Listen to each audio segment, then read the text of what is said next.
میت کو پڑھ کر بخشنا۔ میری والدہ کا جنوری میں انتقال ہوا تھا، ہم ان کے لیے کیا کیا صدقہ جاریہ کر سکتے ہیں؟ نیز کیا ان کو کچھ پڑھ کر بخش سکتے ہیں؟ یہ کہاں تک صحیح ہے اور کیا اس کا ثواب میت کو پہنچتا ہے؟ مسز عمر ریاض سے۔ قرآن کی تلاوت وغیرہ پڑھ کے میت کو ثواب پہنچانا، جس کو ایصال ثواب کہتے ہیں، اس میں یہ اختلافی مسئلہ ہے۔ احناف کے ہاں یہ جائز ہے، بعض فقہا اس کی حقیقت کے قائل نہیں ہیں۔ تو انسان کو ایک فقہ کو فالو کرنا چاہیے اور دوسرے فقہا کا بھی احترام کرنا چاہیے۔ اس کے دلائل کیا ہیں احناف کے، وہ میں کئی بار مسائل میں ریکارڈ کروا چکا ہوں، مضبوط دلائل ہیں۔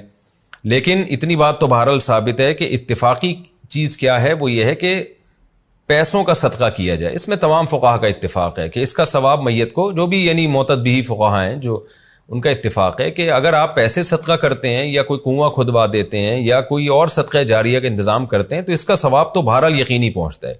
اور حدیث میں بھی یہ چیز منصوص ہے۔ نبی صلی اللہ علیہ وسلم سے ایک صحابیہ نے پوچھا میں اپنی ماں کی طرف سے صدقہ کرنا چاہتی ہوں، افاتصدق عنہا ان امی توفیت عنی، میری ماں کا انتقال ہو گیا ہے، افاتصدق عنہا، کیا میں ان کی طرف سے صدقہ کروں؟ آپ نے فرمایا ہاں۔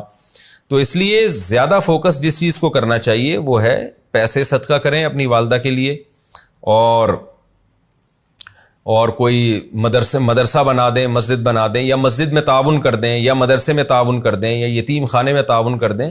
اس طرح سے کوئی بھی صدقہ جاریہ ہو یا ویسے ہی کوئی صدقہ کسی غریب کی مدد، اور دل میں نیت کر لیں کہ اس کا ثواب میری والدہ کو پہنچے، تو یہ انشاءاللہ آپ کی والدہ کو ثواب پہنچے گا۔ میں بھی دل سے دعا کرتا ہوں اللہ تعالیٰ آپ کی والدہ کی مغفرت فرمائے اور ان کے درجات کو بلند کرے۔